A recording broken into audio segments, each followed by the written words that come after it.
It's wonderful to see you guys out here today and supporting our candidates for our upcoming election.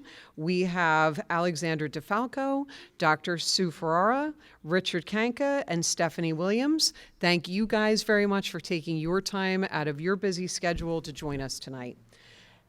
HTCSE was formed 9 years ago as a grassroots initiative dedicated to giving a voice to Hamilton Township families and community members. Our Facebook page has played a crucial role in passing the last referendum, and since then, we've grown into a key platform for community dialogue. We're thrilled to host our 7th Board of Education meet and greet and continue this important tradition. A big thank you to the Hamilton Township Education Association, the HTEA. Thank you, Pat, for finding our new venue and for providing refreshments. Everyone must take a cookie when you go home. We also want to extend our appreciation to the Knights of Columbus for offering us the space this evening, and we promise to leave it the way that we have found. Also, our thanks to Michael D'Elia, who is our studio manager for the district. They are videotaping this evening tonight, and it's going to then be posted on our YouTube and on our Facebook page. And we have the QR code on handouts all over the room so that everyone can see that. And we're also going to have index cards. They're at the back table so that if you want to fill out a question, we already have questions that we've asked the community, but since you guys took your time to come out this evening, if you guys have something that you want to ask and you haven't heard it be spoken about, we would just ask that you get those questions in by about 7:30, and you're going to turn those into Fran, who's going to be coming up now to guide us through the various voting options that are available for this election. Hi, everybody. Good evening. Thank you so much for coming out and tuning in if you're watching this recorded later. It's very important. Hopefully, by the end of this event, you will be all ready and know who you're voting for the Board of Education and some other important races that I hear are happening this year. You might have heard about them. So I just wanted to let you know that it is not too late to register to vote, and we have some voter registration forms in the back. The deadline for that is October 15th. Parents, please don't forget your probably, maybe juniors and seniors in high school. They can register now. They should register now if they will turn 18 by Election Day, which is, of course, November 5th. They should register now and be all ready to go, and they can vote in this election. So that deadline is October 15th. I'm going to throw a lot of dates at you. If you miss them here, get out your calendars, but see me at the end, and I have all the dates here. And the voting is going to start sooner than you think. So vote by mail ballots start hitting the mailboxes on September 21st, so look for them. And we have, for those that vote by mail, drop box locations are already prepared and open, so as soon as the ballot comes, you don't have to delay, so you don't forget about it, sitting on the kitchen counter under all the other junk mail. Send it in as soon as possible. The Dropbox locations here in Hamilton are at the Hamilton Golf Center, the Municipal Building, and the Nottingham Firehouse on Mercer Street. I do recommend using the ballot drop boxes. It's more secure, and it's going to get there faster than sending it through the U.S. Postal Service. So I just do recommend that. You can mail it in, but I like the ballot drop box. Also, the early voting. I'm going to put a plug in for that. Remember that we have early voting here, and tell all your friends. It starts Saturday, October 26th, and runs through Sunday, November 3rd. So there is a chance for every day of the week, no matter when you work. Tuesday, November 5th is not good for you. Please come out to early voting. I work that. Not that we have big lines. There might be a little bit, more turnout this year on election day, but for early voting, you are not going to wait. You're gonna walk in, and probably the poll workers are going to fight over who gets to help you and check you in and help you out. And you do it at your discretion whenever you want to go. The hours for that are 10 a.m. so it starts a little bit later, but 10 a.m. to 8 p.m. every day except for Sundays. It's at 6 p.m. it ends, but I'm sure you can find a time in your schedule. And here we have, of course, an early voting location right here in Hamilton, and that is, again, the Colonial Firehouse on Cooser Road.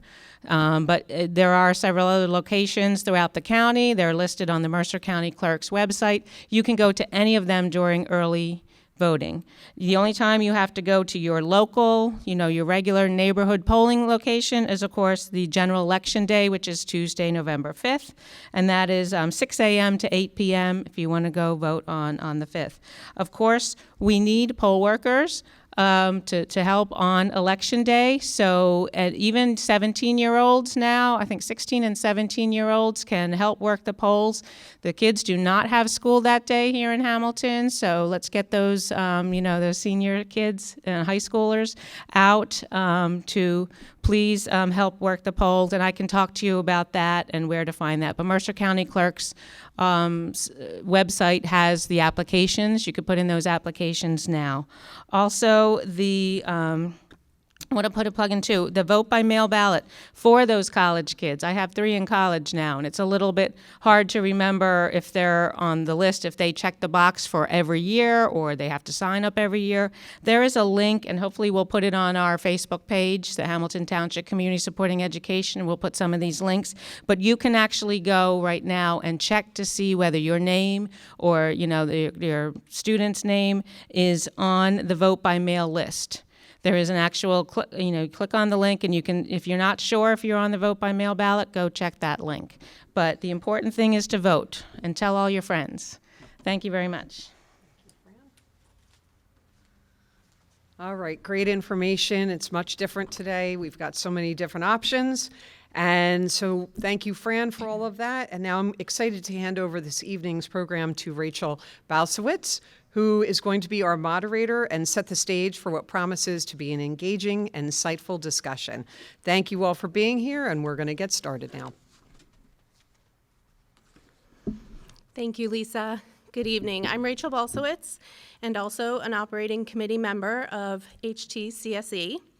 We'll begin this evening with a brief 90-second introduction from each of the candidates. Following will be a series of questions that were sent in through our Facebook page and posted for all the candidates to see. Each candidate will be given 2 minutes to respond to each question. Once you hear the bell, or Lisa puts up the little almost end of time, I think it's 30 seconds, please wrap up your thoughts with a sentence or 2. Only one person should be talking at a time. Finally, we will end our time with brief closing statements from each candidate approximately 8:30. We look forward to a courteous and respectful forum. Anyone who yells out from the audience will be asked to leave. This event is being videotaped and will be posted as soon as it's available to our Facebook and YouTube sites. With that, we'll begin with Mr. DiFalco. Hello, good evening. My name is Alexander DiFalco. I'm a college student at the College of New Jersey. I was born in this community. I was born in Hamilton. I lived in Lawrence for a few years, but I returned in 2021. During my past few elections, I've actually worked as a poll worker for the Board of Elections, and I'm also interned at a nonpartisan organization known as Jersey First. I've lived and worked in Hamilton for a few years now, and I'm also a recent graduate of Steinert High School. During my academic career there, I founded and was the sole president of the Steinert Model Congress. I also served as captain of the debate team and the mock trial team, and as well as I also served as the delegate for Steinert High School in New Jersey Boys State. I also attended in my senior year through the career prep program, Mercer County Community College, where I studied criminology and criminal justice. I'm a proud Roman Catholic, American, and Hamiltonian. I love my family. Many of them are here tonight. Unfortunately, my grandfather could not be here tonight due to injury, so please pray for him. They've supported me 110% in this endeavor, and I would not be anywhere without them. This community and this public education system has provided me with so much, and I will be forever in your debt, Hamilton. So I see many of the issues affecting our current board, and I want to help them. I want to address them just because I feel I have an obligation to my community. So just as to close off, I can assure you while we may have many disagreements, I'll never turn my back on you and I'll never ignore you. So thank you, Hamilton. Dr. Ferrara? Hi, good evening, everyone. First, I'd like to thank all of the working HTCSE moms, because they are all moms, aren't they? That this has been going for as long as it has is just a testament to your commitment to the community. I mean, people talk about, well, as a board member, you're so committed to the community. No, all these folks who arrange this stuff and keep that page going and put up, meetings, I just wanted to thank you. So I guess I'm running for my 4th term, which seems so hard to believe. I have lived in Hamilton since 2004. I hold a bachelor's degree in education, and I hold a master's degree in communications and a PhD in public communications. I am a product of public schools all the way from kindergarten through my PhD, which is from the University of Maryland, and my master's is from the University of North Carolina, and my bachelor's is from SUNY. So I am a very big proponent of public education. I think it's the way we all learn to live with one another. I am running again Dr. Rocco has a vision, and we're working and getting close to that vision. We're getting close to a strategic plan. We're getting close to making things happen. And so I want to be there to finish up.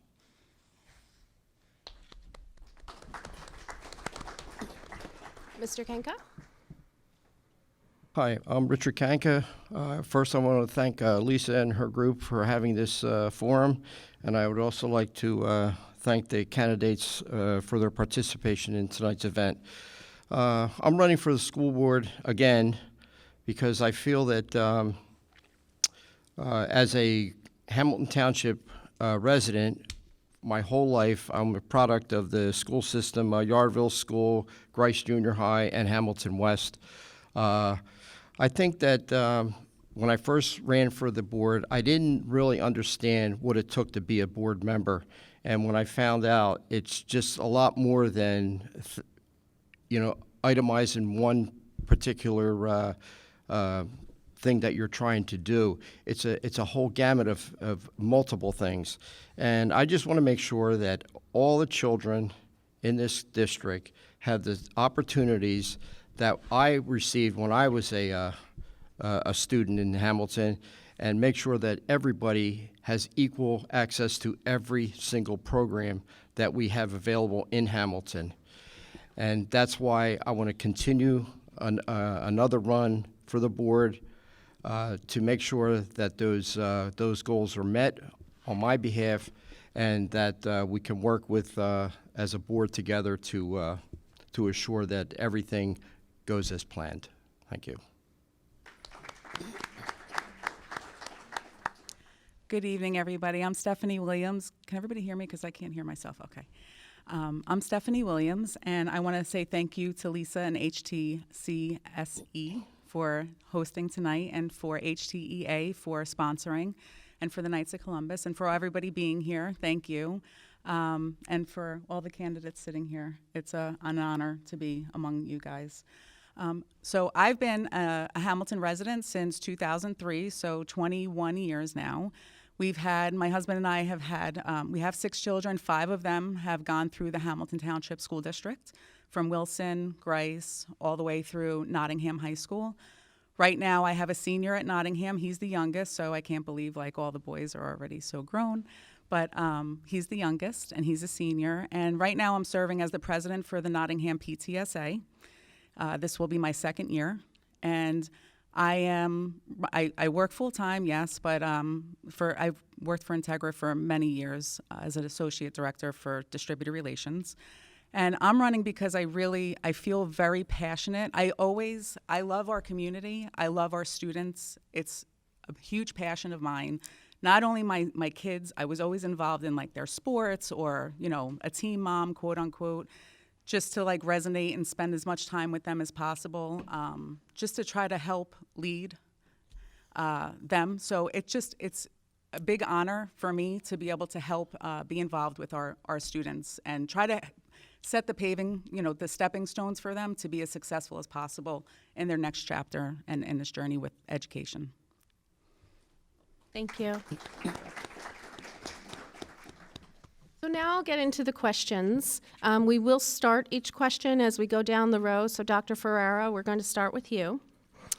The first question is, what are your top 3 priorities for the school district over the next 2 years? Wow, that's the only one I didn't think about. As I said in my opening, Dr. Rocco's got some plans. We are teaming with children. I don't think that's a big secret. And so the strategic plan is being put together now. We need to make some very big decisions about where we're going to put children. There's lots of things we can do with buildings. We can make K-2 buildings. We can make a 5th grade building. We can make academies at the high school. I'm actually very anxious to see what the Strategic Planning Committee has done and what they're going to recommend. We are going into block scheduling next year. It's going to be a big change, but I think it's going to be a big positive change. And I am excited to see that and to make sure that that runs smoothly. We still need to do some renovations. I walk into some buildings and I think if we can paint some of our buildings and upgrade some of our bathrooms, that kids will feel better about being in their buildings. But that's all going to come in the strategic planning too. So those are really my goals, and to help Dr. Rocco reach his vision, because he came into 2017 with a vision, and we've been moving in that direction. We've made some big changes, and I just want to see those through. Thank you. Mr. Kanka, do you need the question again, or are you okay? Sure. Okay. What are your top 3 priorities for the school district over the next 2 years? Top 3 priorities. The top priority is, as you know, we live in difficult times now. So my goal and my other goal is to convince the board and convince the community that we need to make our schools as safe as possible for our students and our staff. And that's number 1. As a chair of the facility committee, we've instituted a pilot program that has allowed us to start monitoring all unmonitored openings into all of our facilities. We've identified over 120 different ways to get in, and that were not monitored, and we're working on that plan right now. There's a pilot program that's going to be in place in the next couple of weeks. So that's priority 1. Priority 2 would be to make sure that our schools are up to date with new electronic devices, so we have access to all the teaching tools that we need for our students in this ever-changing time of with electronic technology. And third, I would say, would be making sure that the students have access to every available resource in this district, so we can make sure that nobody's left behind in Hamilton Township. Thank you. So for me, the 3 top priorities are definitely, we have a very robust, our students, our community is growing. We need more space, we need more room, so I know that facilities, the strategy there, that needs to be worked on. That's obviously being worked on. That's so for that to join in on that and to try to help bring that and nurture that, to bring that to fruition, definitely a priority, because we are growing and we're busting at the seams. We have a lot of students that need us, right? The other thing would be obviously to make sure that we're supporting and retaining the best talent that we have in our teachers, make sure that they have all of our support, because they're really on the front lines with our students, and they're the ones that we're relying on to make sure that our students are ready for the next chapter and for the next stepping stone. And then the third one is really to support our children, definitely, to make sure that they are ready when they go out into the world, whether it be some of them are going to go to college, some of them might go to the military, some of them might go to a trade, right? we need to make sure that they're ready and that they know what the options are for that next step. Because college is not for everybody, a trade's not for everybody. So they definitely need to know what what are they passionate about. Help them find their way, and watch them, and hold their hand to let them be successful. So just guide them. So that's really what the top three are for me. And now hearing from Mr. Kanka about this definitely safety is a number one, right? So knowing that we have those things that we're looking at, absolutely. Mr. DiFalco.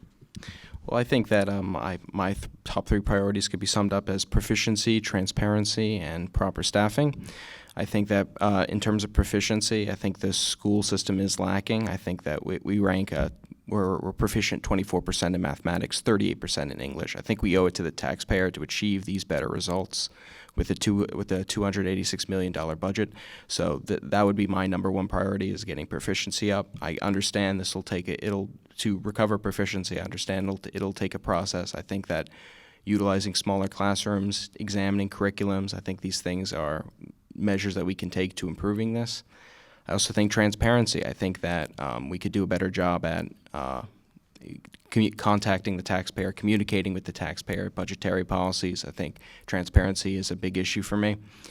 So I think that we need a more direct line of communication between the board and the taxpayer, and I think it would benefit both the community, and I think it would also benefit the board. I also think number three, staffing priorities. I think we need to take care of our teachers. I think that we need to also attract new talent to Hamilton. We need to grow our talent. So I think that I would definitely support better benefits, better bonuses for our teachers, because I think it'll first of all tackle proficiency by attracting better talent to Hamilton. But I also think that it's our teachers really need to be taken care of, and they're a valuable part of their community, and we want them to be taken care of. So those are my three top priorities. Thank you. Our next question will start with Mr. Kanka. It's a long one. Yeah. This year, school districts across the country are beginning to ban cell phones and smartwatches. What are your thoughts about implementing a ban, or at least severely restricting access to electronics in our district? And why are students having to rely on their phones in classes when they have Chromebooks? Phone restriction is for personal use. I don't see where there is a need to have a cell phone in a classroom. I mean, I came from an era where we had nothing. So and we all did pretty good back then. But it just seems like you see in the news nowadays that cell phones are being used for personal communications during school time, and I believe that has an effect on our proficiency as a district with our test scores.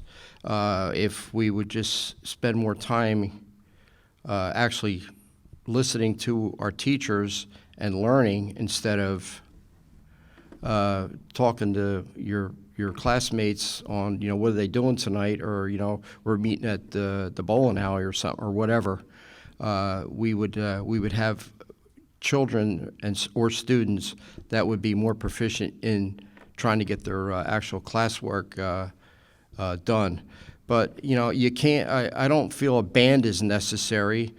Unless, you never know. It could get out of hand, and if it does, then it's got to be something that's got to be studied with the district. And if not, then we're just going to have a continuous problem of students not paying attention, and then next thing you know, they're up all night on the phone. Then they can't get up for school in the morning. So it affects you, both ways, at home and getting up for school in the morning. So that's how I feel about it. So for me, I definitely absolutely agree that, but I think that different phases. So elementary school, I don't think that children need to have a cell phone in school. It's just, honestly, there's so much more to our students and our children having access to cell phones 24/7 anyway, because it affects their mental health and everything else, right? But as an elementary level, I don't believe that they need access to their phones during the day. And I do believe that, for the question with the Chromebooks, I mean, if they have their Chromebooks and that should be especially for elementary school students. They have their Chromebooks, everything should be able to be accessible on their Chromebooks. For middle schoolers, I think that in middle school, I mean, technology today, it's going, in a different direction, right? That's part of educating them how to use certain pieces of technology. And middle school, I would think, is where they would start learning it. So in middle school, if they're needing it for a lesson, their teacher would be guiding them. Their teacher would be helping, them to navigate how to use it for the purpose of education in that instance, then yes. And the same with high school. High schoolers, if, everything right now is so technology driven. So if they need their cell phones and it's a way for them to help educate themselves, but not as, I know myself with my my children, when they walk into their high school, their classroom, a lot of teachers have, shoebox holders or something where they just slip their cell phone in a slot when they walk in so that they don't have it. So there are some spaces where, that is being, they're trying to promote that, just come in, pay attention. That's really what the focus should be for education anyway. So if there was a law to mandate it, then obviously we would have to push that, and make sure that that's what was being upheld. But for right now, I think that we need to, in phases, support the use of them, but not overuse. Mr. DiFalco? Yeah, so I'm all for a ban within the classrooms themselves. I think that, as someone who has recently lived it, I think it is very distracting. I can tell you that, and I don't know how I can't tell you how many times I've looked at a classroom and seen everybody looking at their phone. It really is a big problem, I think, and it is, as Mr. Kanka said, it is really impacting proficiency. So I think that within the classrooms themselves, I'm all for a ban.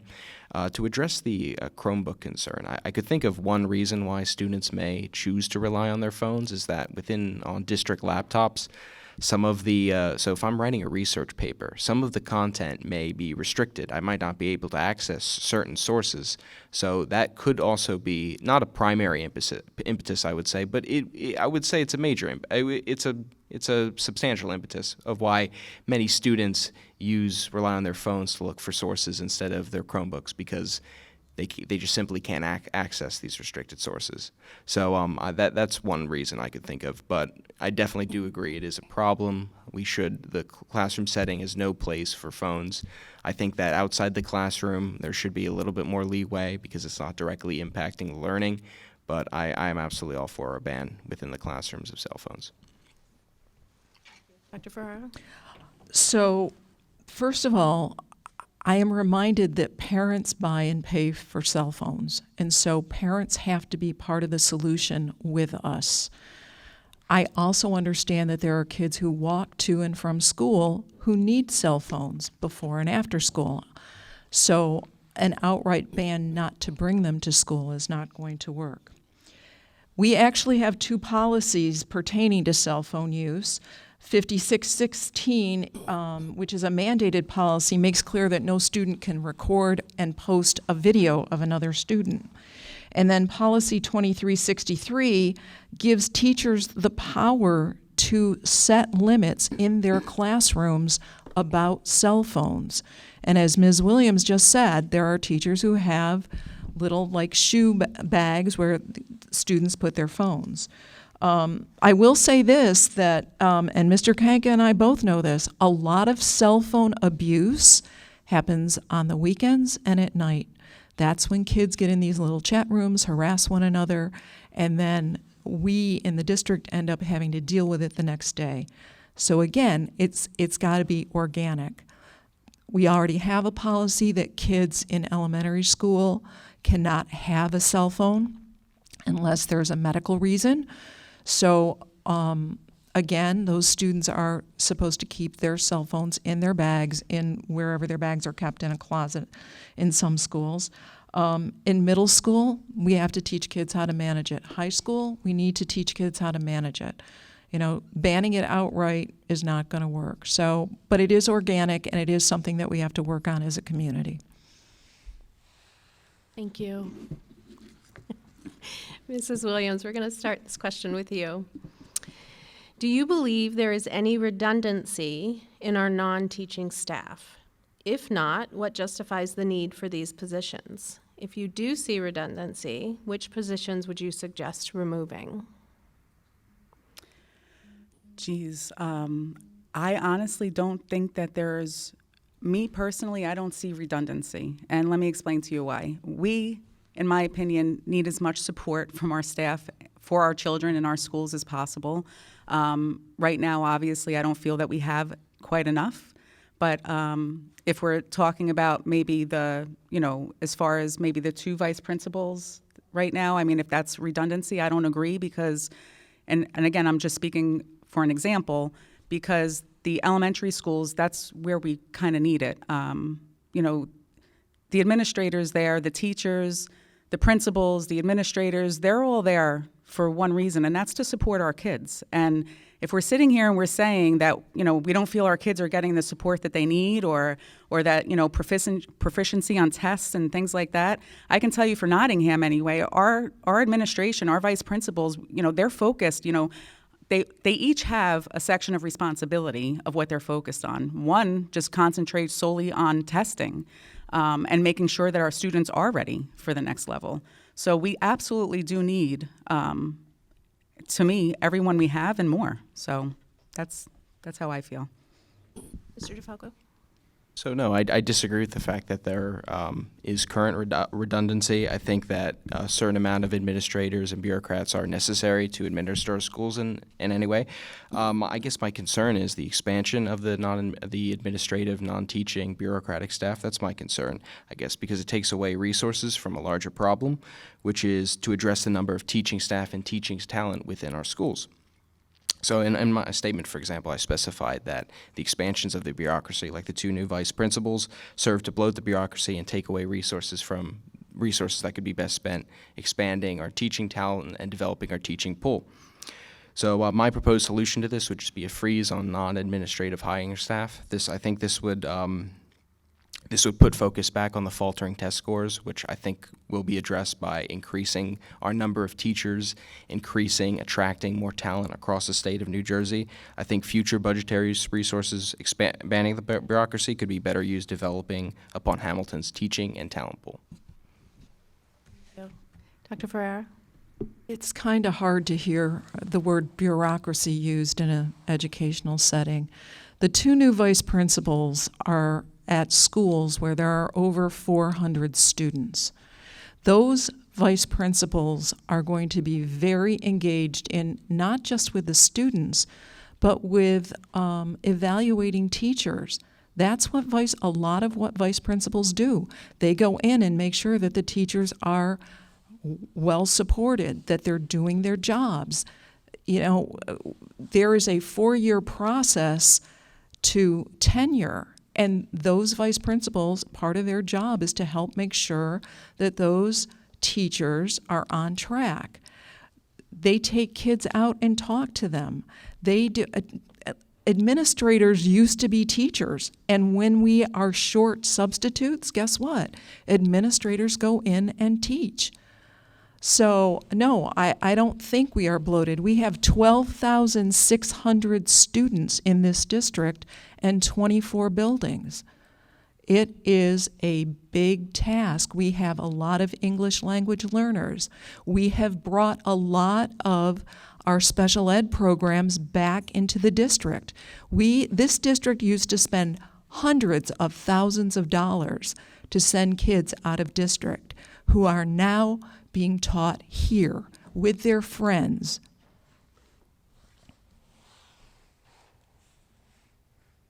Your turn. Thank you. That's it. Bloated, I don't feel that we're bloated at all.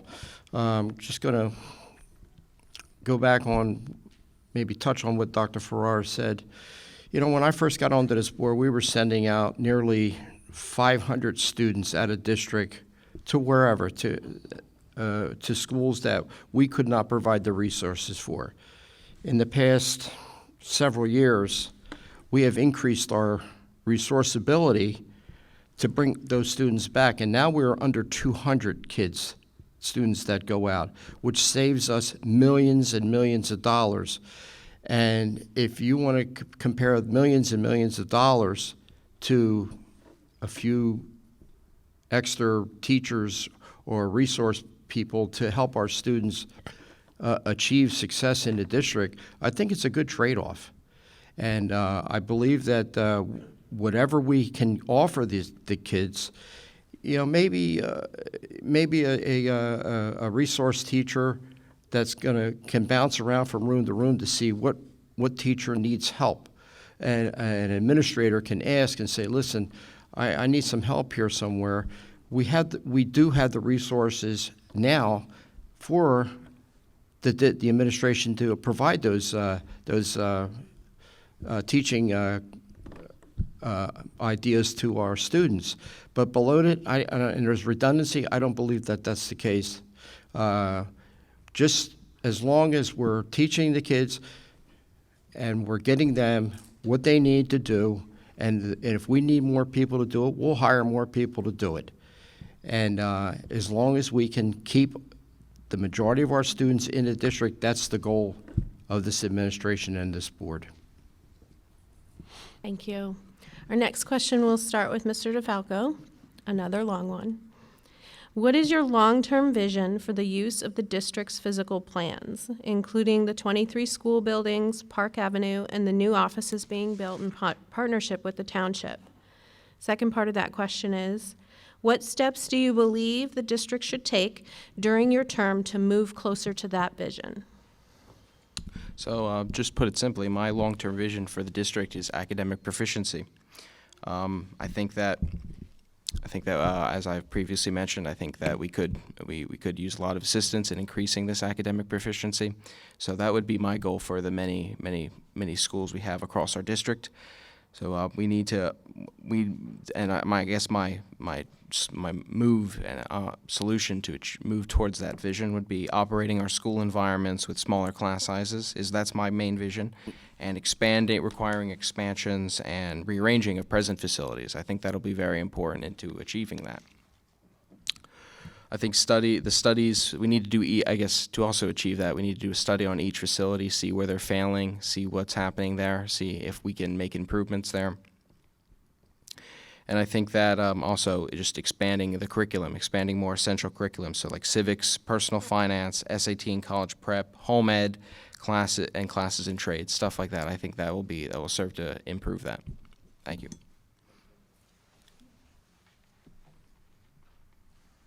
So I'm dithering here because there are things that are happening on the board that we really can't talk about in public because we can't talk about them in public. I'm going to leave it like that.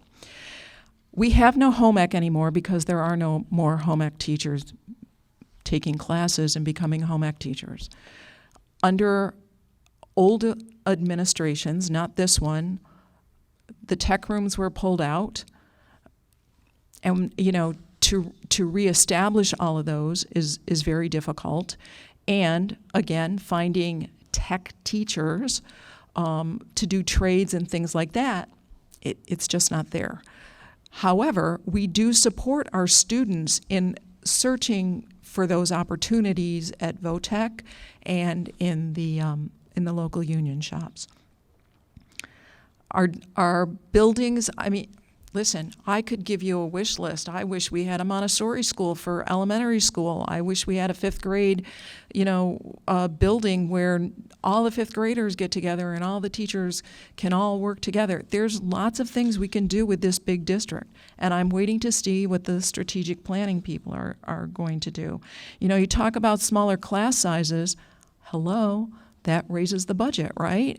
I mean, you don't want to spend money on administrators to help students, but we're going to want to have smaller class sizes, more buildings. It's really a balancing act, and it's an ebb and flow, and we work on it every single day. Thank you. Mr. Kanka? As part of, I do attend the strategic planning committee meetings, and there's a lot of talk that's been going on with the public and administrators and the staff. and there's been a multitude of ideas, and that plan will be out probably in the next 60 days or so on what the district is, where they're leading to. But we do have a policy in the district where our classroom sizes are limited to 22 in a class. We can't go much smaller than that. We just don't have the space available. I would love to see it go down to 18 or 16, but it's just not going to happen. There's too many sections in each grade and not enough rooms in each school for that to even happen. And if you do that, then you're talking about hiring more staff, which is also a budgetary issue. We're working every day to try to help each student. When there is a classroom size that's over 22, then there's the teacher also has an assistant that will step in and give some assistance to the students to help them learn at a more proficient level. But we're looking at we looked at demographic studies and studies on the school buildings, and we're at where our hands are tied because of facility sizes, and we don't want to take away the neighborhood school district from the community. It's paramount, and the people just like being with their. It seems like they're in a family setting when you have the community schools. So that's my opinion on that.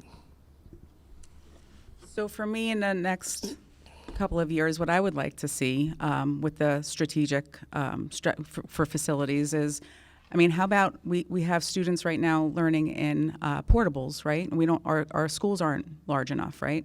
So to bring them in and have them all under one roof instead of, having to have all these portables, I think that that's something hopefully where the direction that we're going in, and that's what I would like to have see go in that direction. Maybe one of the buildings, be another elementary school if that's where we're busting at the seams. But so there are a lot of other details that we have that can show that, with different elementary schools, how many portables does Wilson have? How many portables does another school have? So just to go down and look at that, I mean, just really my number one priority for that would be to hopefully have everybody under one roof and not have to go to a portable. Thank you. Dr. Ferrara, we'll start with you on this question. There have been 2 pedestrian fatalities in our town in less than 1 month. What are your suggestions for improving safety for our students as they are required to walk or bike long distances on heavily traveled roads? Are you aware that there are bus stops that would be considered dangerous for our students? Is that the end of the question? Okay. Yep. First of all, no, I'm not aware that there are bus stops that are dangerous for our students. And if people know that there are bus stops that are dangerous for their students, they should send an email to Katie Atwood telling her which bus stops those are and why they believe they are dangerous. The school district does set the bus stops. I can tell you that after the fatality at 33 in Nottingham this past weekend, Dr. Rocco has sent a request to have that intersection reviewed and evaluated for safety measures. I can tell you that this morning I asked Dr. Rocco to create a map of where all the crossing guards are in the district so that parents can review with their children where they should walk, how they should walk, and where it is safest to cross. We spent over $17 million on busing last year, and we do use bus companies. To run a transportation department is exceedingly costly. Buses are for gas buses, they're $90,000 to start with.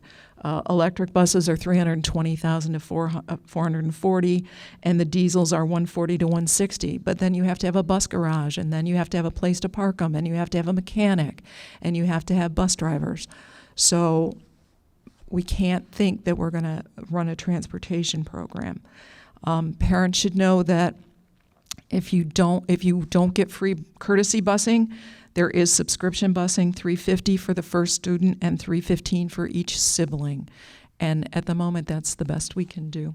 But if you do have concerns, let us know. Mr. Kanka? I had this conversation this afternoon. A couple of emails went out, text messages, and it was in relationship to the incident on Nottingham and Klockner Road. Let's get one thing straight here. That incident happened at 9:15 at night, when there was no crossing guard there, which I wouldn't expect the crossing guard to be there.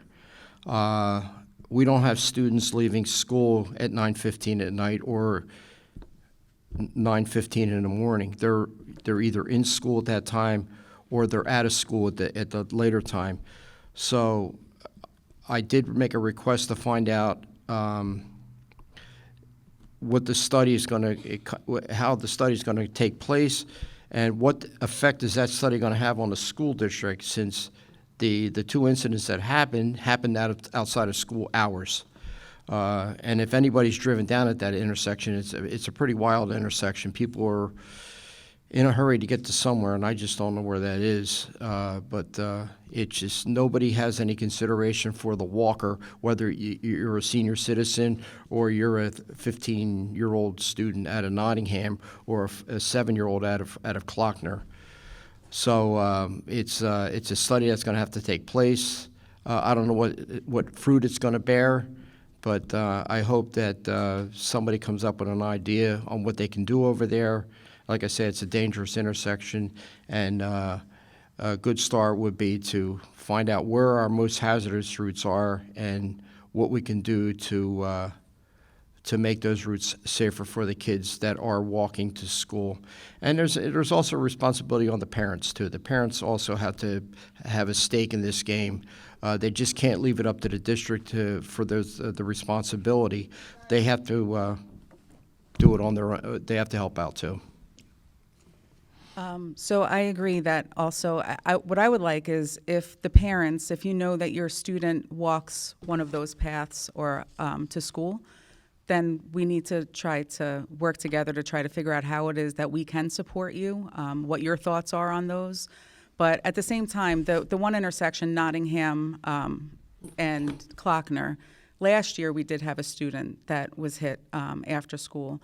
And, you know, I've always, I don't understand, we have crossing guards at that intersection for the elementary school that lets out right after high school, but for the high schoolers, we don't have crossing guards. So maybe that's something that we can look into for the high schoolers, right? Especially where there's busy intersections. Or maybe work with the township to put up like flashing lights for where they're crossing, something that, you know, and even at night, I know like there's only so much that we can do, and a lot of this is out of our control. But, you know, speed bumps maybe in certain places where maybe there's not speed bumps. Not to say that we could do that on that street, but there's definitely, I'm sure, things that we can come up with to help the situation, but definitely working with the parents, especially for the younger, any of the kids, definitely any of the kids. But if you have a student that's walking in elementary school that maybe they're too young, or maybe we need to, you know, watch out for them a little bit more, like we need to work together to try to teach all of the students how to walk safely if they're walkers. So I think the ultimate solution to this issue will be just more crossing guards at more times of the day. I think, as Mrs. Williams expressed, that high schoolers don't have protection from the crossing guards. So I think that that's going to be definitely key. I also think that we really need to analyze our weak points. Where are we leaving our children potentially vulnerable when crossing the street? I think we need to look where we have those weak points, but also in general, I would also agree, we just need to expand access. We need to expand the cover of our crossing guards. So that would be a position that I would support to address that issue. Thank you. Mr. Kanka, we'll start this question with you. What strategies and initiatives are in place to ensure we not only attract but also retain our talented teachers? How does the board plan to support and sustain a positive and engaging environment that encourages our educators to stay and thrive within our district? Well, as we've discussed in the past on the board and within the community, it's been a struggle at Hamilton to maintain a staff that has longevity in our district, and a lot has to do with how contracts are negotiated, how the pay scales are handled, and a lot of people come here, and then next thing you know, they're gone because they've left for so-called greener pastures, which is usually money. So we have to work harder to make sure that the staff has the same opportunities in Hamilton as we have, as there are eligible out there in other communities. And it's a work in progress, and we're trying to do whatever we can to make that happen. We have done some good things over the past 3 years to try to increase our staff and get them to stay here. But it's work in progress, and it's something that has to be looked at over the long term. And I'm not saying 10 years. I'm saying within the next 2 to 3 years, so we can have stabilization within our staff. And that cohesiveness it will be reflected in the children's education and the camaraderie, throughout the district. I think that we have to remain competitive. I think, we have to offer them what the other districts are willing to offer them here. I honestly, I know that everybody gets in an uproar sometimes when we talk about raising taxes, right? But I honestly feel that if we're going to invest in our students and their education, we really need to take a look at what we're doing to help our teachers. What are we doing to help them grow, right, within the district? What are we doing as far as compensation? What are we doing, they have families to support too, right? And some of the teachers are working a second job. But really when it comes down to we're investing in our community if we're going to offer them more, right? And if we want a community and if we're all working together that it's worth fighting for, I think that we need to stand behind them and help them make sure that they're happy where they are, so that they can give all they have to our children, and to the students in the district. I just think that it does come down to sometimes, I guess, taxes, right? And listen, that's a whole nother topic, but that's something that I think that if we invest in our students and our teachers, and they are going to it's going to pay itself forward. And I think that that's something worth looking at. That's how I feel. So I think the main way we're going to do this is by increasing bonuses and salaries for these teachers. This will be the primary way we attract and maintain our current talent. We have to make the Hamilton public school system a district where teachers want to flock to. They want to be part of our community, and they'll be rewarded for being part of our community. As I fully understand that we're not going to get the change overnight, and that this will come with a fiscal burden. So my recommendation for this policy will be having this over a longer period of time. That way, that when we do increase bonuses, when we do increase salaries, that we can maintain fiscal responsibility, we can maintain balanced budgets, and hopefully we can negate tax increases. So I think that just rewarding our teachers more is going to be the primary solution to that issue. Thank you.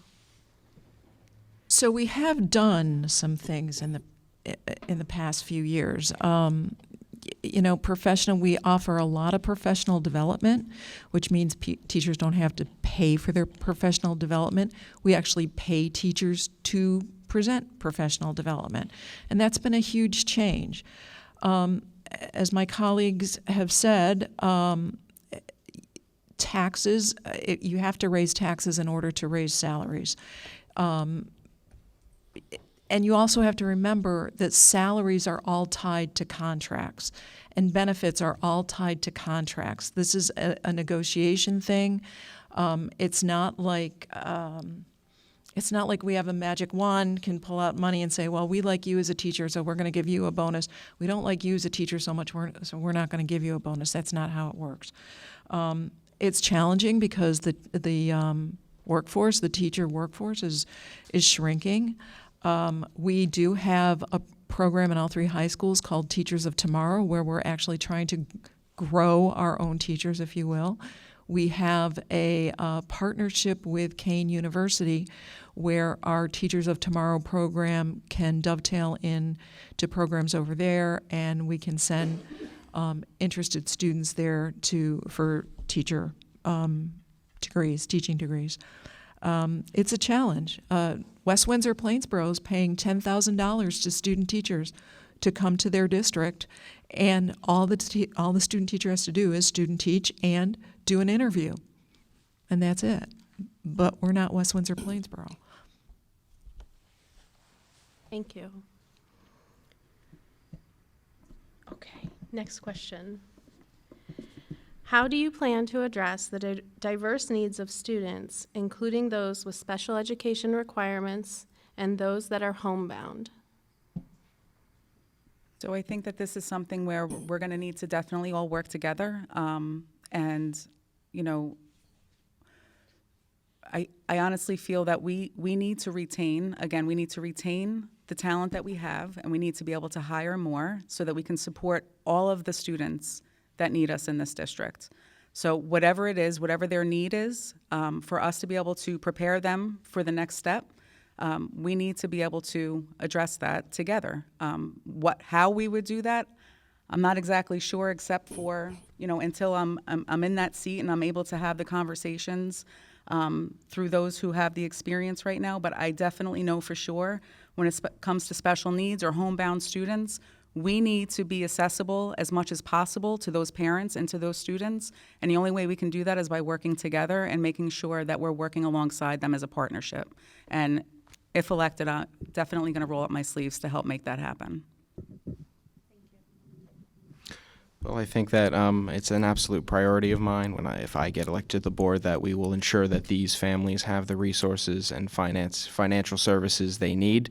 One policy I would support and that I propose is that we can have more Zoom tutoring between these families that are homebound. I think it's very important to addressing the proficiency issue, but also just providing these families with the resources. I think that we should utilize we should utilize technologies like Zoom to help provide tutoring services to these students. I think that just in their setting, being homebound, I think that definitely restricts them a lot academically and socially. So I think that we should really take advantage of the technologies that we have, like Zoom, to advance tutoring in that way. So that would be one of the policy positions I would use.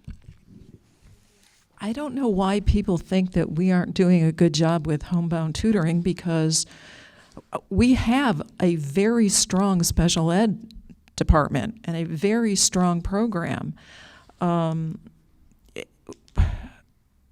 kind of dumbfounded here. We've had children on hospice and being treated for cancer who've had homebound services. We send all sorts of people to students for homebound services.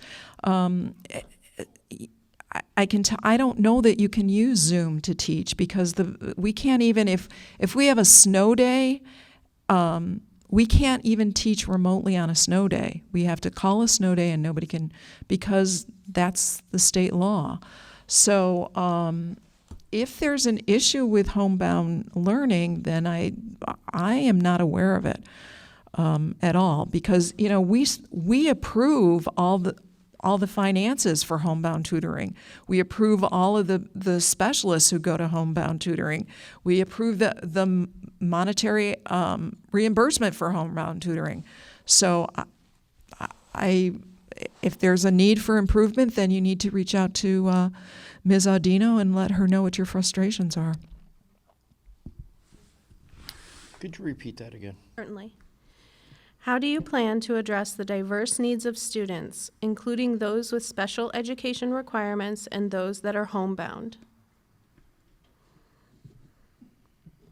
The homebound issue is something that I believe that our Student Services Department has been working tirelessly on helping get the resources out to the students and whatever they need. And if there is an issue that's not being addressed, it should move from the director up to the superintendent level. And if it's not being moved up to that level, then it should come to the board, and then we could address it with whoever is responsible. But as far as I'm concerned, as far as I know, we don't have it's not as bad as what it's being led to believe. Is there everybody getting the resources they need on 100%? Probably not. But they're getting the resources that we have available. Everybody has a different opinion on what they should be getting and what we have to offer. So we offer whatever we have available. And not if there's a parent out there that's saying that I'm not getting my resources or I'm not getting the help I needed, they need to reach out and tell us. Because if they don't tell us and they just do it on the public on an electronic forum, it's not going to get you anywhere. So as far as I know, this is it's an issue that's very, very important, and if we're not doing our job, then we have to know about it. As far as diversity, I think we have to be open-minded to everything, and as a parent and as a grandparent, I'm open-minded because when I grew up, things were different. So my grandkids they're teaching me right now, and they're probably smarter than I am. But On that note. That's it. On that night, I'm done. Thank you. Mr. DiFalco, we'll start with you on this question. How does the Board of Education balance the need for age-appropriate content with the importance of providing students with access to diverse viewpoints and challenging materials? What role do you see media specialists play in maintaining this balance? So I think first of all, I'd just like to preface this. I'm a full supporter of diversity of thought in our libraries. I think that provided that the content is age appropriate, I believe that exposing our children to a wide array of opinions and perspectives is essential to making sure that our education system tells our children how to think and not what to think. Meaningful diversity that is appropriate on the age level, I think, is essential to growth and development of all children. There may be a variety depending on what should be available to children, depending on the age level. Some perspectives and books are best for starting introduction at middle schools, some are best at high schools, and some are best left for college discussion. So I think there's a lot of variety to it. I think there's a lot of nuance to it on which discussions are appropriate for children at which times. But overall, I'm a very strong supporter of diversity in literature in our schools. Thank you. So the term age appropriate is kind of loaded because there are some kids who are far more advanced than other children. I do believe that our teaching staff defaults to the students who are at that age appropriate level, even though they'll have kids in the class who are far more advanced. If you've ever taught in a class with a group of kids you have a group of kids at one level, and then you always have that one kid who's like 5 yards down the road and asking the questions. It's very hard to manage sometimes. So do I believe in diversity? Absolutely. I hear that there are people out in the community that think I'm just over the top about diversity and all of that, and I'll wear it, okay? People are all different, and that's how we learn. And in terms of library books, I told my kids what they could read and couldn't read. They come home with library books. If I didn't think they were appropriate, they went back. That's a parent's right to do. Curriculum-wise, we have curriculum supervisors and teachers, and every classroom is different. You might have a class one year where all the kids are really into something, and the next year you're pulling teeth to get them to understand a completely different concept. So you can't think that kids are monolithic. You can't think that classrooms are monolithic. Teachers pivot all the time, and teachers deal with a lot of stuff out in the hall when kids need to talk. So Call me liberal, call me over the top, call me what you want, but that's how I feel. Thank you. Diversity, sexual orientation, it's driven by grade appropriation. If it's appropriate for a specific grade, I don't have a problem with that. Like Dr. Ferrara says, you have some kids that are learning at a higher pace, at a higher level, and they're more advanced. But we also have the ones that are less advanced. And we have to make the curriculum, the reading material appropriate for everybody. And I don't feel that it's based on age appropriation. I feel that it's based on grade appropriation. 2nd grade, 3rd grade, 4th grade, 5th grade. What is appropriate for a 3rd grader to hear? What is appropriate for a 7th grader to learn? And I believe that we have the staff that could make those determinations and make those decisions for our students. And it all comes down to what if you're bringing something home and you feel as a parent it's inappropriate, explain to your child why it's inappropriate. And then talk to them. Talk to their siblings. And even their siblings, the older siblings, can actually talk to the younger siblings on what's appropriate. But if you have a problem, bring it to the attention of the district and the administration. And, they'll see what they can do. Thank you.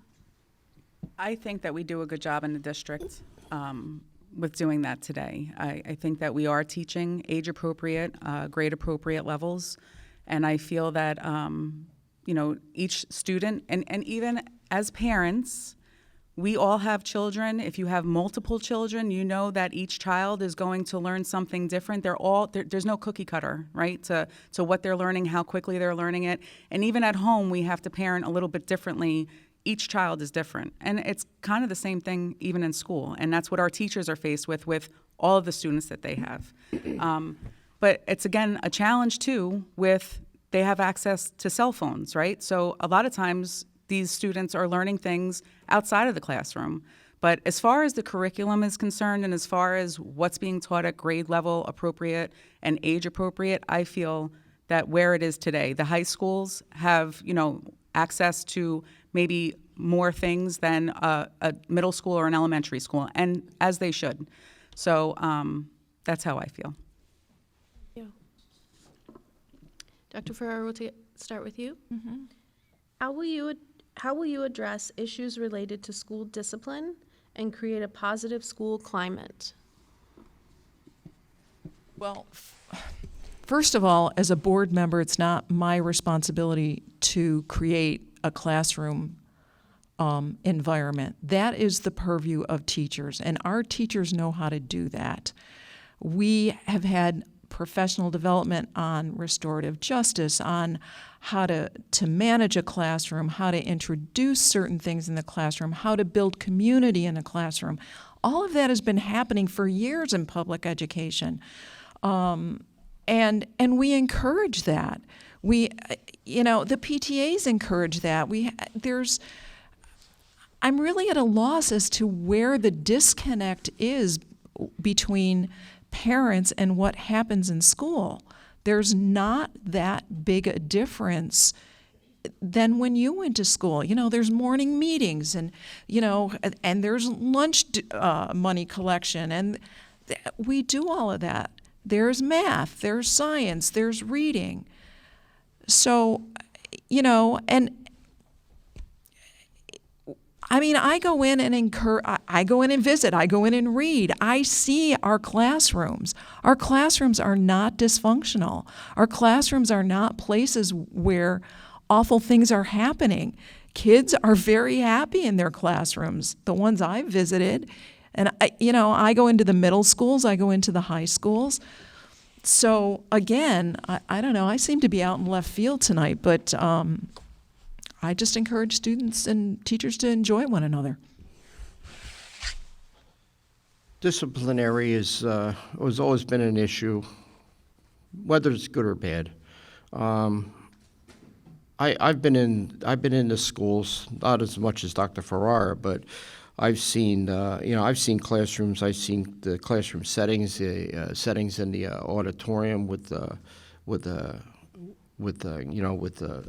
performance going on, and the students they're pretty well behaved, and I don't know where the disciplinary problems are coming from, other than it's possible it's from an outside source. Somebody stole somebody's boyfriend or somebody's girlfriend or something like that, and then a few words are tossed around, and next thing you know, there's arms being swung around. And we do have, fortunately, we have a lot of video surveillance going on, and a lot of the teachers are set for occurrences such as this, and we try to de-escalate as much as possible, but as far as I know, it's really hasn't been an issue other than just a few isolated incidences. And I think that a lot had to do with when we were out on remote learning for COVID, a lot of kids were disconnected with human contact, and that has really played a part in some of the disciplinary occurrences that are going on. But I see a reduction in that now as we have more camaraderie within the schools. And what parent has not said in the past, "Are you talking about my son? He's such," the teacher says, "He's such a great kid." And then, kids are different in school in a different setting than they are at home. So they're pretty diverse, these kids, and resilient. So as far as disciplinary, I honestly feel that that's a job that we all need to commit to together as a community. Definitely starts with the parents at home with their child, but then when they come to school, we rely on the teachers. We're all trying to, and then us, even as parents within the community. So even though, my child goes to school, if you're with my child somewhere and, and you see something, I would expect for you to say, hey, so-and-so, this is the right way to do things, or don't speak to somebody that way, or anything that's going to be escalatory. I would hope that as parents that we're all there to support each other, because really the ultimate goal is trying to help our kids navigate through everything that they're going through right now. Life is really hard, right? So I also want to say that fights and things like that, not that I hear much of them. Every once in a while, I read about it on Facebook in the moms group that there's a fight, or, something happened in a high school or even in a middle school or maybe even in an elementary school. But that didn't just start today. I mean, our parents, even when they were younger, my dad tells me of fights that happened in school. That's not something that's just happening today. That's something that's always happened. So do I think it's like a big problem? No, and I think that each case has to be handled and addressed as they come up, and we need to teach our children the right way and the wrong way to do things. And usually a lot of these students learn through experience, having happened to them once, then they know what to do the next time. It's all a navigation and it's a learning period. So, but together, I think we all need to work together. So the students, they're all of our kids, right? So if we're in the school, we rely on the teachers and the administrators to do the right thing, and then they pull us in, and then we all work together. I think that's the main point. Well, I think when it comes to fighting in our schools and the need for disciplinary action, I think that we need to see how we can prevent these fights. We need to find the core issue of what's happening here. So, for example, my generation, we grew up during the lockdowns. I think this has caused a lot of issues for many people in my grade, but also I think that in younger grades, you're talking about inhibiting socialization for entire grades, depending on how old they are when the lockdowns began. So I think we really need to analyze how the aftermath of these lockdowns and how they've psychologically affected our children. I think that in terms of just addressing that discipline issue, I think the preemptive actions will be needed. So we need to rebuild and repair the socialization skills of our children. We do encourage more community-wide events and school events. We need to truly become one Hamilton again. So that's my opinion on this, is that really dealing with discipline and these fighting, I think we need to really psychologically understand why this is happening and make amends with that. Thank you. Mr. Kanka, we'll start with you. It's a long one and a heavy one. Oh, sorry. Given the recent tragic events in schools across the country, including the mass shooting in Georgia and threats that have led to school closures in South Jersey and Kentucky, what additional measures do you believe HTSD should consider to further enhance the safety and security of our schools? Secondly, while HTSD has already taken several proactive steps, where do you see potential areas for improvement? Where the second area is what? Where do you see potential areas for improvement? Oh, improvement, okay. Well, like I had brought up earlier, we have identified specific areas in our district, and we had a referendum that the community passed, where we had over $9 million allocated for school security, classroom doors, buzzard systems, cameras. We now have in our secondary schools, we have metal detectors where the students have to go through. We spent millions and millions of dollars to try to make our schools as safe as possible. We also have, we've put protective coatings on our lower classroom windows where people can't see inside. And there's also protection against some type of any type of like a weapon, or that it makes it not bulletproof but bullet resistant. We also have identified that for some reason our kids like to, more or less in the secondary schools, they like to sneak out a little bit to go get something to eat. So we've identified doors that are unmonitored and which are now going to be monitored throughout the school if the doors open for any particular reason at all. So we're looking at all aspects of trying to make these things as unpenetrable as possible. So I know that the Hamilton Township School District has taken extreme measures over the last several years to continue to keep our kids safe in the schools. The school resource officers, I can't say enough about them. We have security, and I'm speaking for the high schools and the middle schools and elementary schools. Everybody has really come together and stepped up. The kids, I mean, it's a shame, and I don't want to start crying because that whole thing that's been happening, I mean, especially in Georgia, it's just, when it happens, it's just, every single time, it just reminds you that it absolutely could be your student, your child, our school. The only thing that I heard for the recent shooting in Georgia is that they had like a panic button that literally went to the school resource officer like immediately, that they were able to identify the threat and basically stop it as soon as they could. I don't know if we have a panic button in our schools, and that's something that I'd like to, if there, and that's to go to the second portion of the question, is if there's an opportunity to do something more, that maybe if we could install a panic button or what that would entail. But I can't thank our school resource officers enough, and just how much progress we've made together in that aspect. I truly feel that our kids are safe. But you know what? We're never gonna be able to stop every single incident until we do something about the gun laws too. So that's how I feel. So yeah, I think it's a very unnerving trend for me. I hate to see it going in our nation, and I think that I think the board has. I've seen, being a high school student, I've seen a lot of the steps the board has taken, and I greatly appreciate them, at least on this issue. I think that the metal detectors were a very excellent idea. I think that the increase in resource officers was a good idea.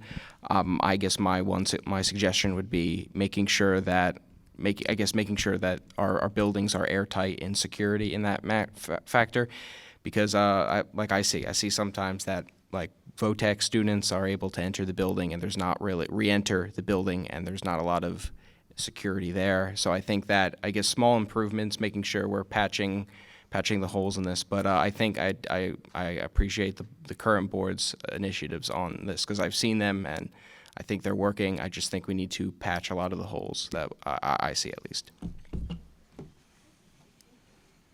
So in addition to the magnetometers at the middle school and high school, there are also security people that are there at the doors all day long. We now also have security people at every elementary school. As Mr. Kanka, I think, and Ms. Williams noted, we have SROs at the middle school and the high schools. They're dedicated SROs. And that happened because the school board worked with the police department and the township to make it happen. We used to have just lead officers in the middle school, and they were pulled out to go to the elementary schools and do things like teach bicycle safety and things like that, which is important. But it's really at middle school where the SROs make a huge impact. I've watched Officer Sal at Grice now for I don't know how many years. The kids will talk to him. The kids will find him. And he may be the only person in the building that they'll talk to. He's a presence, as all the SROs are in the building. And it's just a wonderful kind of relationship. Our police department does drills in our building. They do active shooter drills. So our department, our police department, knows our buildings, knows the ins and outs, and we find that important. And the board approves those practice drills. The state has come into our buildings and told us where some of our holes are. So the biggest thing you can do is not text your student and not have your student text you during a drill. That's really important. Thank you. What initiatives will you support to promote mental health and well-being among students? Starting. Mrs. Williams. That's me. Sorry. So to promote mental health, there are so many different things I can tell you. So having had my children go through the Hamilton Township School District, I have one now that's in college, and he does so many different things on like podcasts and everything. He's 21, and mental health is a huge thing because it's obviously we all know that, but within our district, I wish that our students and even as parents, continue to encourage our children, continue to find ways to really resonate with them and meet them where they are. As far as mental health, the different things, just to have support groups, maybe, make sure that they know that they're not alone. What was the other part of the question after mental health? And well-being among students. And well-being among students. Making sure that they all understand that, each of them are different. I think that from what I see anyway in our school, where my kids are, I know that they all really resonate with each other. They all support each other. All different walks of life, they're all there. They all come together. And I have to say that, this last year being the PTSA president, the one thing that I also try to do is I try to encourage togetherness. I try to encourage that everybody gets together once in a while. Like we did the task. I had all the students, we had volunteer things that we would all do together for students to kind of, that was one thing that I think that we all have in common is the kindness and the genuinity and trying to help each other. So we would have people come together and we would all do it together. Complete strangers. All the students didn't know each other, but we would do it together. So and then that makes them feel good about themselves because they're helping people in their community. And you thank you. So I think a lot of the issues we see with mental health is, I would say, a combination of the effects the lockdowns and the COVID-19 crisis had on our kids, but also I think cell phone usage, as we've discussed before. I think that both of these in tandem have really restricted the social skills of our children, and I think that has led to a more feeling of isolation among the children. So I think we really need to analyze what exactly happened, and we need to also recognize the nuance in it. Some children in the younger years of their development may have been impacted more by may have more severe mental health issues due to this lockdown, and some may be affected less. So I think there's a lot of nuance in that, and I would just say that rebuilding, as I'll reiterate before, we need to rebuild and repair the socialization skills of our children. I think that encouraging more community-wide events, getting the kids more involved in clubs, getting them more involved in just community-wide things. Maybe the board, the schools could host more of these events, getting them out there more. So I think that would be my solution in combating the issue of mental health. You know, mental health is it's a spectrum, and we do have some children who really need intense mental health services. We do have programs in our high school where students are going to classes, but they're also working with social workers and therapists. We have programs, I know Grice really well because I spend a lot of time in Grice, but, they have things like the turkey shoot at Thanksgiving time where the teachers play the students. They have basketball games where the students who are in the special ed programs in Grice play the regular students. So yes, there's a lot of community building that needs to go on in buildings. And it is going on in all the buildings I've been in, and in different ways. But again, kids see what adults are doing. And, we have too many adults in our community who are not accepting, who, are talking disparagingly about kids coming into this community, kids who are on the LGBTQ spectrum. And, Mrs. Thornton tells us all the time, just remember, our students are watching, and I think that's a very important message. Socialization with our students is paramount. When we had the lockdowns, it disappeared. The district has taken steps. We have brought back middle school sports where we can start getting these students together, playing basketball, soccer, or whatever, volleyball. It's something that has to begin somewhere. We had it in middle schools in the early days. It was taken out for budgetary reasons. We brought it back because there was a recognition of, we have to get these kids back together again, to where they interact with each other to help with their social skills. And I believe it's a good program. I don't hear any negativity on it. But kids, if they don't interact and they alienate each other from each other, that's going to be a huge issue in this district. So the more that the district can put programs together, such as the clubbing program, other programs where you have different clubs like chess club and whatever, checkers and stuff like that. We have to get kids to be able to hang together, talk about what they want to talk about, and it creates for a better environment and less problems disciplinary wise. Thank you. Okay. Mr. DiFalco.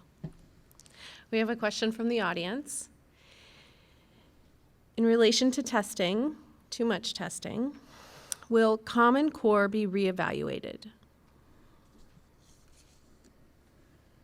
I mean, I think that the proficiency results in our town speak for themselves. I think that we need some form of change, whether that's re-looking at the curriculum, or that's improving, or that's shrinking the class sizes. I think we can have a debate about Common Core. I just think that we owe it to the taxpayer to do better. So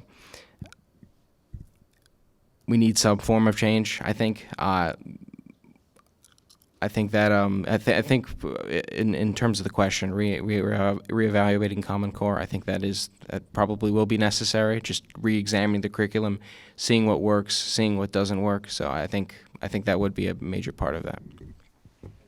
So first of all, Common Core is no longer a term. Secondly, the curriculum is set by the state of New Jersey. There are benchmarks, there are standards, and the teachers design their lesson plans based on how they're going to teach the standard. As for testing, I think you all need to understand this. Testing is a snapshot of time. We have students that could come into this district on a Monday from, say, Central America, have a 4th grade education, have barely any English, and if testing starts Tuesday, they have to take the test. If you come into this country with a 4th grade education, but you're now 16, you go to high school. Do not place so much emphasis on test scores. What we want to see is progress. What we want to see is kids coming into school in September, and by the end of the year, we have moved them and have helped them progress. That's what's important. That's all I have to say. Test scores. Common Core, it's an antiquated term nowadays, but test scores, or testing itself in general, I believe they overemphasize a lot on testing. There's no better person in our district in a classroom setting that knows your child academically than the teacher standing up in front of that room. And when a student comes home and says, "Gee, Mom, I got to take this test tomorrow, and I really don't want to," right there, it's a downer for the kid, and he's already put himself in a negative mindset.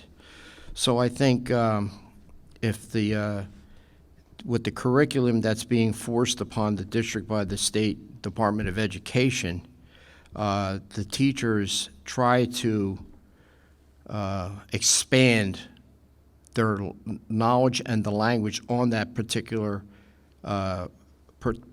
curriculum to make it more enjoyable for the students, where it'll make them easier for them to learn. But as far as testing is concerned, I think we're over-tested. I believe that the students can do well if they're not put under such tremendous strains of testing, because everybody in this room is not a good test taker, and there are people that are good test takers, but a test does not make you a better person. It doesn't make you a smarter person. It only makes you smarter at that time and not throughout life's journey. So if we're teaching the curriculum that's mandated by the state, that's what we're teaching. And as far as testing goes, yeah, I do feel that we have a lot of tests. We have tests on top of tests. But I think that basically what you need to look at is, maybe test the results. I mean, if you're seeing that the students are making progress, that in itself is the test. That's the result. They made progress. Do I feel that, if we're comparing test scores and people are saying that other districts' test scores are higher than ours, and where do we fall and, the state average? I mean, maybe there's things that we can look at to figure out why that is, but we're doing the best that we can with the resources that we have. And the students, and to Dr. Ferrara's point, if you have somebody who does not speak English and they're coming into our district, and then all of a sudden they're taking a test. Every single thing we have to balance and take into consideration. It's not just our students that are taking these tests. There's everybody that's taking these tests. So there's really so many things that equate, that kind of mold into it, that we have to take into consideration. It's not just the test scores. So if you're looking at your child in particular, and that they made progress this year over last year, and that's what the result is, then that's the test marker right there, is that they're doing better and they're where they need to be. And if they're not, what are the resources that your child needs to get them there? Thank you. This will be our last question, and we'll start with Dr. Ferrara. There have been talks about the removal of B-level classes in high schools. What is your stance? I think we already removed them, didn't I? You know, you're going to have to forgive me because I grew up in a system where we didn't have weighted grades. We didn't have different levels of classes. So for me to wrap my head around this, I'm looking at we just eliminated the B-level classes, right? We have college, prep, college, and AP, right? Thank you. So I have no problem with that. You know what? You put a student in a class and say, well, you're now in the lowest class. Where's the incentive for that kid to learn? And not only that, I have to tell you, I went to a school district that was like a Princeton. I got into that school district because my parents stretched to go 1 mile inside the line of where we live, the township. Otherwise, I would have been in a Syracuse City school. I went to school with kids whose parents were doctors, engineers, lawyers. My dad was an auto mechanic. I am who I am because I went to school with those kids, because I worked hard because they worked hard. You know, and that's the other thing. And it goes back to testing. You know what? If we have a child that comes in from Burlington County, what are we measuring with that test? Are we measuring what that child learned here, or are we measuring what that child learned in Burlington County? And you know the answer. We're testing what that child learned someplace else. So, you know, I have no problem with the loss of B classes. I hope these kids work hard, and then our test scores will go up and you'll all be happy. B classes, I thought they were going to, and they are. They are gone. So it's a difficult question to ask, other than we don't have them. But I also think that students like to be challenged. And when they're challenged, they usually step up pretty good. And when they're struggling, we'll know. As a parent, you'll know they're struggling. So if there's extra resources that are needed to help that child make the grade, then I think the district will step up and see that all takes place. Is it a perfect system? No. Is every child going to get what they need? I'm hoping so. So we just have to make sure that the resources are there with these more difficult classes. The standards have been set higher, and that means our staff has to be prepared for this, which I'm sure they are, and they have to be able to answer the questions that are needed in the classroom for these kids to succeed. And if we do that, then I think you'll see test scores rise. We had a tough time in 20 and 21 with home learning. But I think we're turning the corner, and you'll see some positive numbers come out of Trenton. Thank you. So I do feel, now that we know, and we know that the B classes are no longer there, what I would like to say, though, is that the same as the student may feel if they were in a B class, like maybe there's, they feel a sense of they're not smart enough because they were in a B level. I think that sometimes putting them there's two ends of this, right? You put them in a class that's no longer B, and you're putting them with everybody else, and they're going to rise to the challenge. Most of the time, I believe our students and our children are resilient enough that they're going to rise to the challenge. They're going to do well. They will be challenged, and we're going to push them, and they'll do fine. But to the other opposite end of that spectrum is, maybe they won't. And then maybe they don't feel as smart, and then maybe there's confidence in their self-esteem. So with that being said, if you have a child that now is no longer, they used to be in a B-level class, and now they're not, and they're trying to challenge themselves to rise to the occasion, I think that's when we all have to come in, the teachers, administrators, all of us who support them, come in and notice that, and we have to recognize that, but we have to recognize it rather quickly, because you don't want it to snowball and put that student, make them feel that they're not as good or they're not as smart, right? So it's something that we definitely all have to work together on and make sure that we address for the students that need it. So, I mean, I've heard many teachers disagree with this opinion, that I think that they've said to me that we need these B-level classes to make sure that our students are learning at the pace that is necessary for them.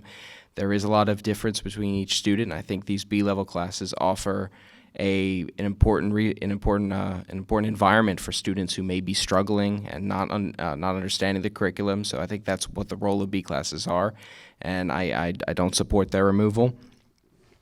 And I think the most important aim of our system is college readiness, and make sure our children are prepared for the world that they will have to endure. And I think B-level classes are a part of that in making sure that the students are learning at their pace. We'll have closing remarks now, and we'll start with Mrs. Williams. Okay. So I just want to thank everybody again for being here tonight. I am, again, running for school board because I would definitely love to represent the parents of this district and their students. Definitely would love to have a seat at the table to help make positive change and go in that direction. I love all of our kids. I know that I want to build and bring a sense of enthusiasm. I want to work together as a team with the teachers, the administrators, the parents. I definitely wish that we would have more parent involvement. That's something that I would definitely like to work on as well. And I want to make sure that our kids know that we're all here to support them, and that whatever the obstacles are, that there's always going to be a way to overcome them. Whatever the problems are, we're problem solvers. We're going to help get them through. And whatever their next chapter is, we're going to be there to help make sure that they get there.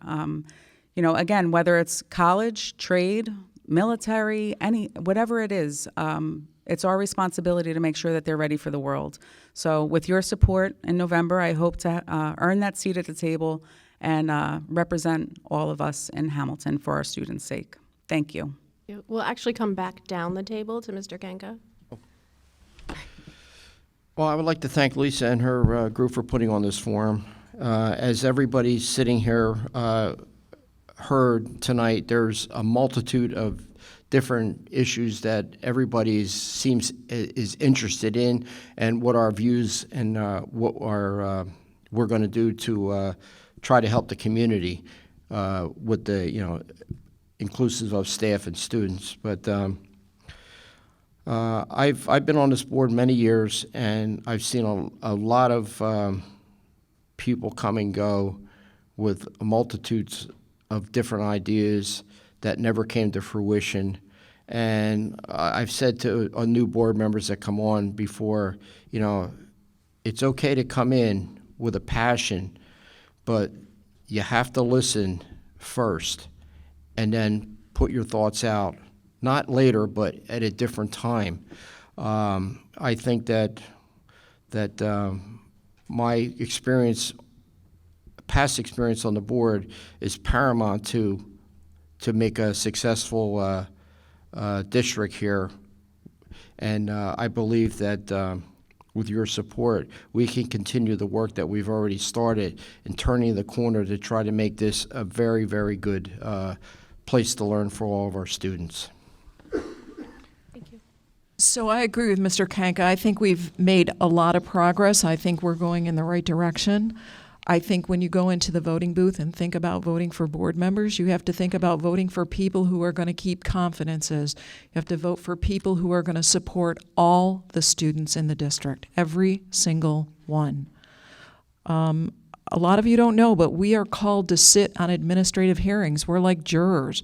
You know, if kids are out of school for more than 9 days, they have to go before 2 board members, and you know, we have to make tough decisions sometimes about students in this district. We have to approve legal decisions, and we have to keep those confidences. And I weigh my decisions very carefully. I know Mr. Kanka weighs them carefully. I have spent enough time with Mrs. Williams that I know she weighs them carefully. I don't allow loud voices to make my decisions. But most of all, I'm running again because I really enjoy being with your kids. I love reading to them. I love for Read Around the World Day, for Dr. Seuss Day. I love going to Grice for coffee on Friday mornings. I love to see your kids learn. And I'm very supportive of the teachers, and I'm very supportive of your kids. So I hope you put me back in my seat. Thank you. First off, I'd like to thank you all for coming out here tonight, and I just love to thank this organization for hosting this event. I think it's very important that these types of discussions are had. So, I mean, the fact of the matter is our district is facing many new issues and many, and I think that, and new challenges. And I think that to address these issues, I think we need a fresh member, we need fresh blood on the board, and this is part of the reason why I'm running. I love my community, I love my family, and I would love to address, and I think that we just need a new perspective on many of these new issues. So that's why I'm running, and I hope to earn your vote in this coming November. Thank you.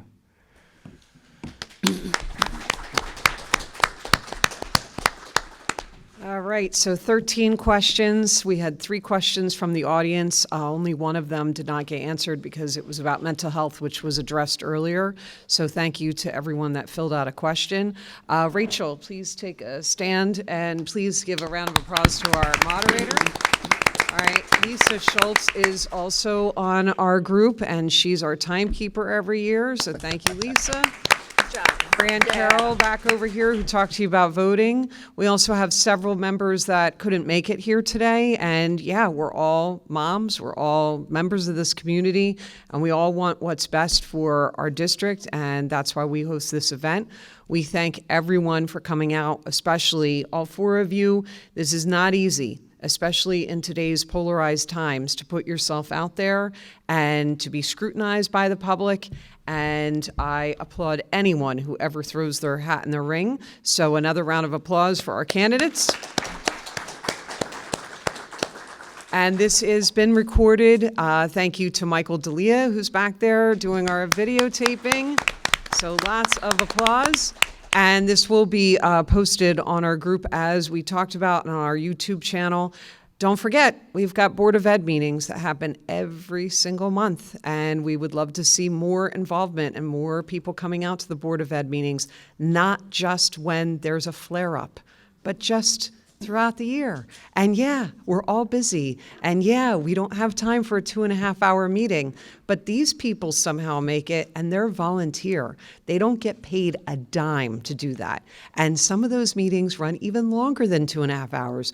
We don't appreciate when that happens, and guess what? Neither do they.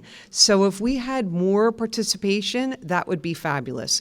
This group was started because of a lack of transparency nearly 10 years ago, where we had nothing, 0 community engagement, nothing. And now we have pop-up schools, and we've got a quarterly newsletter, and we've got so many different career events and the STEM events and nonstop things that are happening in our district. And there are great things that are happening, and let's champion it, and let's be a part of this for our kids. Thank you so very much, and have a wonderful evening. Lisa, over here. The next meeting is September 25th. We don't have a location yet, but we'll certainly get that out. We will post Mark the your details on calendar. our page. Excellent.